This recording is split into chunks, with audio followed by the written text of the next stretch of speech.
Fala galera do canal da MW Futebol, Júnior Martins aqui novamente, agora para estar lançando um novo quadro aqui no canal, que é o MW Review, que é focado em análises pós-jogos. Iniciando com Grêmio e Bahia, o empate em 1-1 lá na Arena do Grêmio, e eu chamei alguns amigos meus analistas do MW Futebol para estar participando. E dessa vez começando com Cleiton Sampaio, analista do Bahia, lá no site. E aí Cleiton, logo após a vinheta, fala um pouquinho o que você achou do jogo.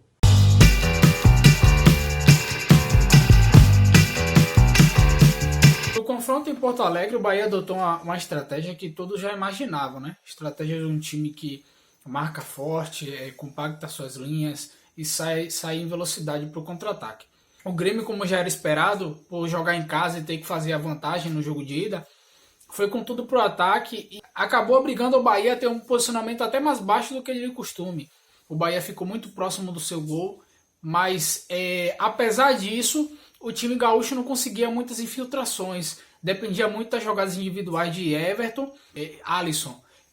O Renato até tentou confundir o sistema defensivo do Bahia, trocando ele de lado. O Bahia meio que baixava seus 2 pontos, né, para dobrar a marcação dos lados do campo, e tinha Gregory como encarregado de sair para fazer a caça, né, um jogador que ficava ali entre uma linha e outra, aparecia entre as linhas para quem sabe conseguir interceptar um passe ou roubar mesmo a bola do adversário, para daí iniciar a transição ofensiva. Transição ofensiva que foi um ponto que o Bahia não conseguiu executar da forma como gosta.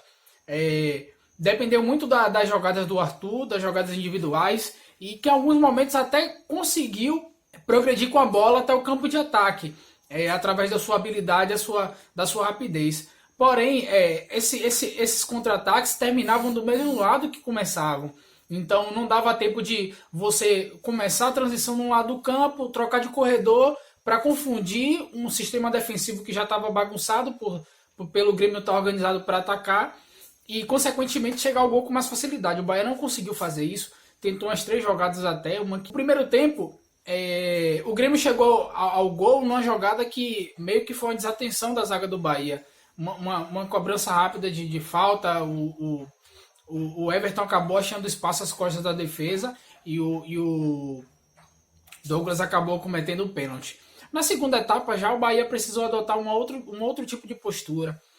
Começou o segundo tempo ficando um pouco mais com a bola, se organizando para atacar com mais paciência e acabou sendo premiado num gol na cobrança de escanteio. Ao contrário da primeira etapa, conseguiu encaixar umas boas transições. Com o Arthur, por exemplo, que para mim foi o nome do jogo, foi um jogador que levou muito perigo pelo lado direito do campo, conseguiu ali encaixar algumas transições, às vezes levando sozinho, às vezes tendo um companheiro próximo. No geral, foi uma partida como se espera, né? Um resultado bom, um empate no primeiro jogo fora de casa, você leva a decisão para casa, dependendo só de um resultado positivo nos seus domínios. Agora o confronto volta para Salvador, fica a expectativa para saber como é que vai ser o jogo, porque o Bahia vai precisar jogar também, não só se defender, porque precisa fazer o resultado para passar de fase, então tende a ser um confronto bastante interessante. Valeu! Bom galera, esse foi o Cleiton Sampaio falando um pouco da perspectiva baiana do jogo. E para falar um pouco mais específico do Grêmio, eu chamei o meu amigo João Cardoso, o Panda, para estar falando um pouquinho. Fala aí Panda, qual é a tua percepção do jogo? O Grêmio sofreu principalmente na hora de construir e na hora de fechar os espaços nos contra-ataques que sofria do Bahia. Na construção aconteceu um fenômeno que foi a interiorização em demasia dos jogadores, ou seja, tu tinha muitos jogadores por dentro, muita opção por dentro, só que essas opções, essa superioridade numérica não se concretizava, por causa que a superioridade posicional não ficava estabelecida. Os jogadores eles ficavam muito próximos dos outros, só que o Bahia ele conseguia, com o avanço de suas linhas, quebrar completamente a criação de linhas de passe. Então, sempre que, por exemplo, tu tinha vários jogadores no setor esquerdo de ataque, o Bahia ele conseguia, com 2 jogadores às vezes, quebrar completamente qualquer opção de linha de passe. E isso é um fenômeno que se dá pela superioridade numérica, mas não pela superioridade posicional.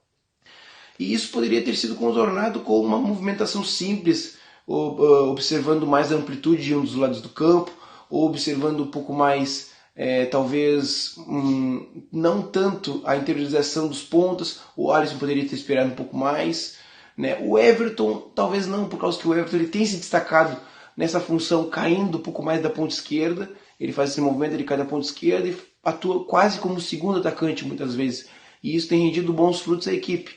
Só que na quarta-feira não rendeu tanto por causa que o Cortez também ultrapassava por dentro muitas vezes. E aí facilitava a marcação do Bahia. Além disso, o Grêmio ele também sofre no momento que ele tem que transitar defensivamente. No momento que ele perde a bola e sofre com contra-ataques, o balanço defensivo é feito somente por dois jogadores, perdão. E esses dois jogadores são os dois zagueiros, Jeromel e Kahneman. Tu não tem outro jogador. Geralmente os dois laterais também avançam, os volantes também não guardam muita posição. E isso é um pouco complicado a partir do momento em que a forma em que o Jeromel e o Kahneman não estão com a confiança tão elevada, não estão com um nível técnico tão elevado como eles tinham, por exemplo, em 2017, na época da conquista da Libertadores. E isso ficou bem evidente quando, por exemplo, o Arthur disparava em contra-ataques, quando o Gilberto conseguia por algum momento associar rapidamente com o Ramírez ou com o Elton, enfim. Então isso também foi uma problemática na equipe do Grêmio. Bom, galera, esses foram o Cleiton Sampaio e o Panda falando aí sobre Grêmio e Bahia nesse primeiro MW Review. Não se esqueçam de curtir nosso canal, de seguir nossas redes sociais para sempre ficar antenados nas novidades. Também dê um like aí nesse vídeo e compartilhem ele a seu critério. Ficamos então por aqui nesse primeiro MW Review e continuamos. E não se esqueçam, aprendemos juntos.